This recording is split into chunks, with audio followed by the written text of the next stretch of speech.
And we're back in the room. Welcome back to Space Engineers, and you'll notice it's very dark and we've added some lights.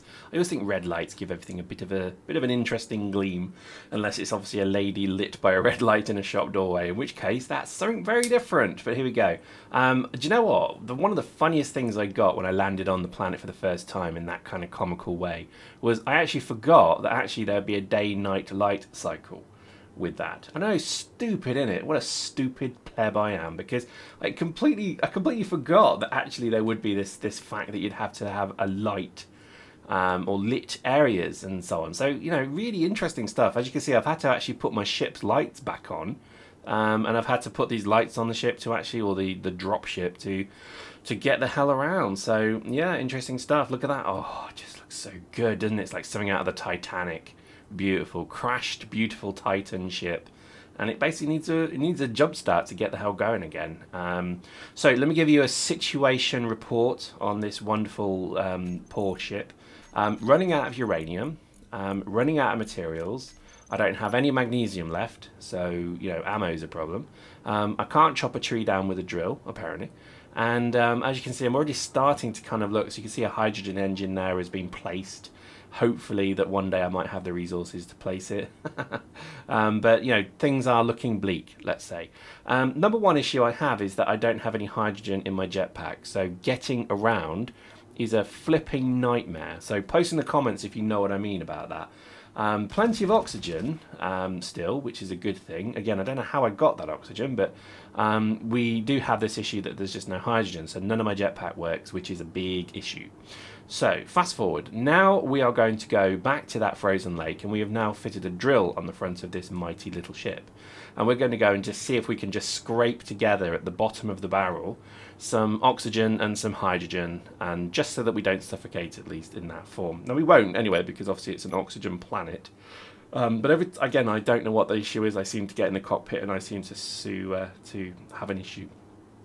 So there we go. The ship's working better now. I did cheat slightly. I switched off thruster damage. I know, it's a bit cheaty.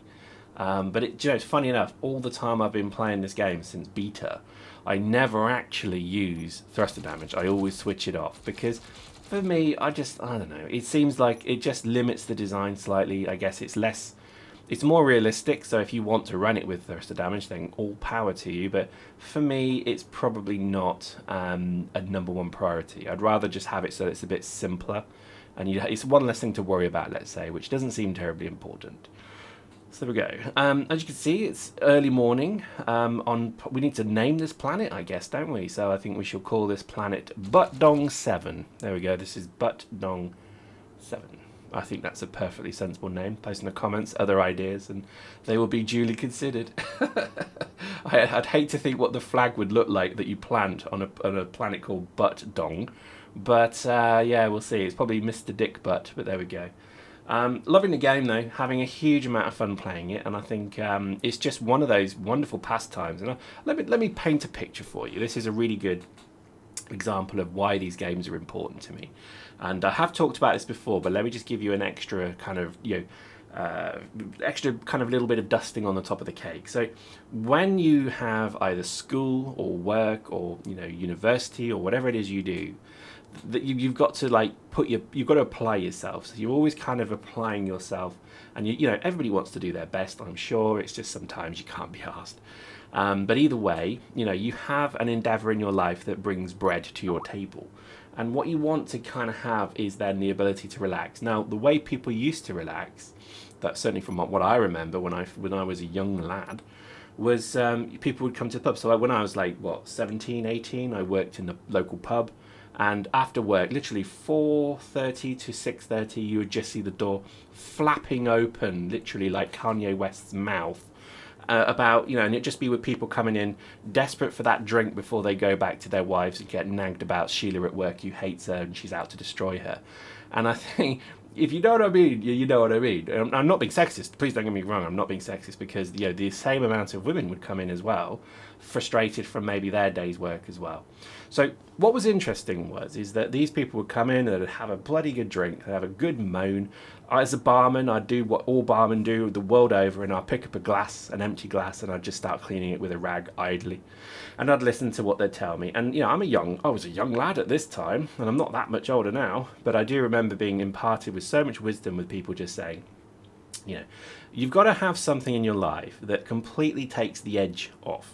Okay, some people do drugs, some people do drink, some people do food, some people do sex, some people do everything, and all of them, or a mixture of the above. And you know, that's part of life, is that, you know, we are human beings, we're animals, but you know, we're human beings, and really all you want to do in your life is relax at times. You know, after a hard day's work, or you know, you've just got a lot going on in your life, you just want to relax. This game is for those people. It is a wonder that this game hasn't got like Minecraft levels of people playing it, because if anything, it's like the best version of a Minecraft mod you could ask for. And I think it's just an absolute wonderful, wonderful game, and I do hope that it just goes from strength to strength, because there's just so much to do with it. And I would say that this game is part of my relaxation regime. So, you know, yesterday, for example, I was in the Big Smoke, which is London, by the way. And on my usual commute, I come home, you know, trains full of horrible, smelly people. I have to tell you this one story. This woman was sat opposite me, right, and the train was in the station at the point, and we were waiting for it to go, so people were still getting on. And she decided that, you know, she got a seat, which is quite a rarity, and she decided that, oh, she just wants to go for a piss. So she gets up and she goes into the toilet, leaving a paper on the seat. Well, the train's filling up. This is King's Cross. It's a busy station, and literally the train just fills up. And then the train pulls out the station. She comes back after having probably the world's longest piss ever. She comes back to the seat, and she kind of remonstrates that there's a young lad sat in it. And she's like, excuse me, that was my seat and my paper. And I kind of looked up and thought, what? You walked off? And I didn't say anything, because you know me, I'm the model of restraint when people annoy me. And this poor lad was just like, oh, I'm sorry, I didn't know you were here. I just sat down, the seat was empty. And she shouted and screamed at this poor young lad until this poor young lad got up and said, well, please, no, sit down. You know, because we're obviously very polite in Britain. He was very polite to her, and he just said, oh, please, yeah, take the seat. So she sat down, and she sat there, and she was well angry. And then she just looked up and she saw me sat opposite her, smiling and beaming my trolliest grin I could possibly do, saying, just in the back of my mind, thinking, what the fucking hell just happened there? And she saw how kind of embarrassed that must have made her. Do you know what I mean? She realised what an idiot she'd just been. And she got up with a harumph and walked off. And the lad came and sat down again. And we kind of looked at each other and we did that kind of mental bro fist where we was just like, yeah, man, yeah, that was mental. That was just crazy. And then that was it. I went back to my crossword. You know, when you have kind of times like that, you need to have a game in your life that just kind of goes, just gets you out of that lunacy. Do you know what I mean? So anyway, long, very rambling way. You should play Space Engineers if you're not. And probably most of you watching this are already playing anyway. So I've just wasted a load of this time talking about that in this video. So there we go. Post in the comments. Let's see if people have had weird encounters like that this week as well.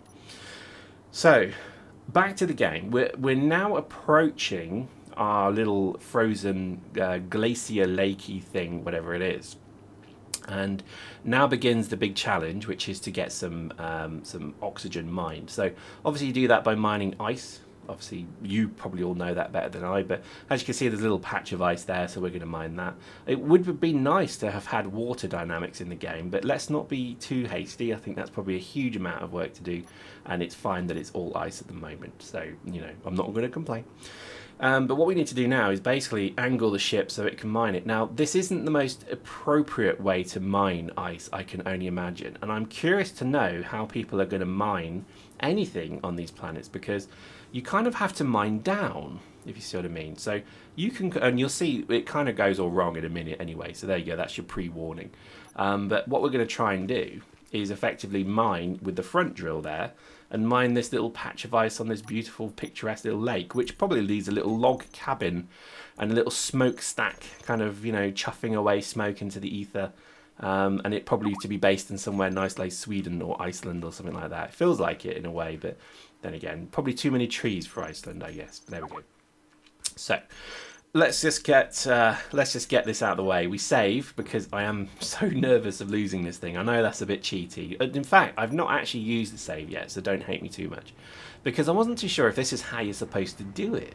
It didn't feel terribly efficient. So post in the comments, am I doing this right? It doesn't feel like I am. It feels like there's something not quite right there, if I'm honest, but there we go. But I don't care, because at the end of the day, that's taking ice directly into the oxygen generator, and it's creating oxygen for the oxygen tank. And it's also, I mean, my plan was to fill this thing with ice as much as I could carry, take it back to the ship, and then start to look at building a hydrogen tank, and then filling that hydrogen tank slowly over time. This little dropship is never going to cut it though, so I think there will need to be a heavy lander of some kind. But there we go, look, so you can see the oxygen's in there. And as you can see, I don't have any bottles. No, I must have forgotten the bottles again. But at least in this way, you can see there the tank should be filling. So you've got the oxygen generator there, you've got then the tanks, and look at that, they're filling, so that's pretty sweet. So happy with that, but we need hydrogen. So I think that's the key thing for me at the moment was to refill my hydrogen bottles, as you can see. So this is the plan. Now I just don't believe that this is the most efficient way to do it. So I haven't looked at any designs yet, but there must be some form of land train style of design that basically just literally you just park over it, and then, I don't know, because you can't use pistons really, can you? You can't put drills on the back of pistons, and oh look, it's all going wrong. It's all going wrong. As I basically roll the ship onto its side, I was terrified that I was about to break it, because remember, I don't have many materials here to fix things. So if this thing had died, I would be dead as well, and the ship probably would be lost until at least I could salvage it. So tense moment on the buttocks there, I'm afraid. That was really... I'm not enjoying this, watching it again. I remember how panicked I was when I saw this. I'm like, oh, you're kidding, seriously. But I'm pleased to report we do recover it, and we only take mild damage. I guess it's just getting used to it. Look, so I managed to use the gyro stabilizer to flip it, and then I realised that, you know, I'm probably not going to be able to do that sideways motion. So it's really just forward and back. So there we go. The fact that that's even a thing in the game is pretty nice. I do like that. I think that's pretty fun. What I would like to have seen is maybe a bit more wildlife attacking me or something like that. I think at the moment it really does feel like I've landed on a completely barren planet. Post in the comments, have I got that right? Maybe I've missed a selector somewhere.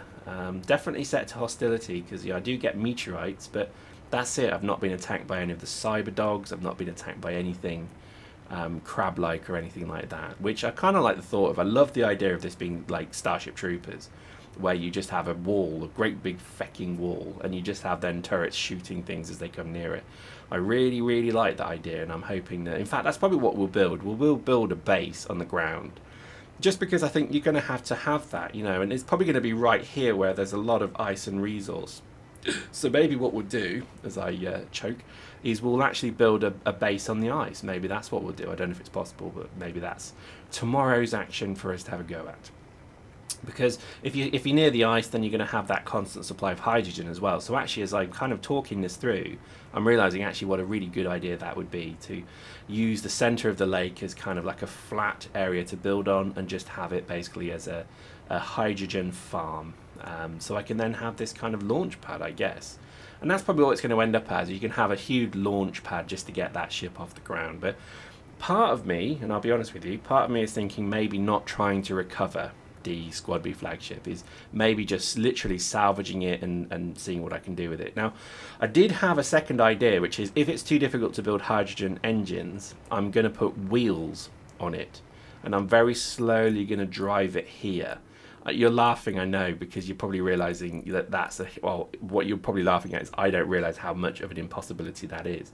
But I like the idea of it. I don't know how I'm going to do it, but I think I might give it a go. I've no idea if it's even possible, no idea if it's even practical, but the thought of just fixing wheels, great big tracks to it, and just driving it here and then watching it get rolled over and smashed up even more just appeals the hell out of me. So I'm really going to start looking at that. But I think, you know, step number one is we're going to build a hydrogen plant here, even if it's just a small thing, just to start really the process of getting a little installation that's solar powered Nice and simple, and basically it just runs an oxygen generator that produces hydrogen into a large tank, and then you have the ability to dock to it, and then effectively that would become your hydrogen store, because this is not sustainable. This kind of, you know, prancing along like this is not going to work. So really, I think that's going to be what we do in the next video. So hopefully you'll be there to watch that. Hope you enjoyed that. We'll see you next time.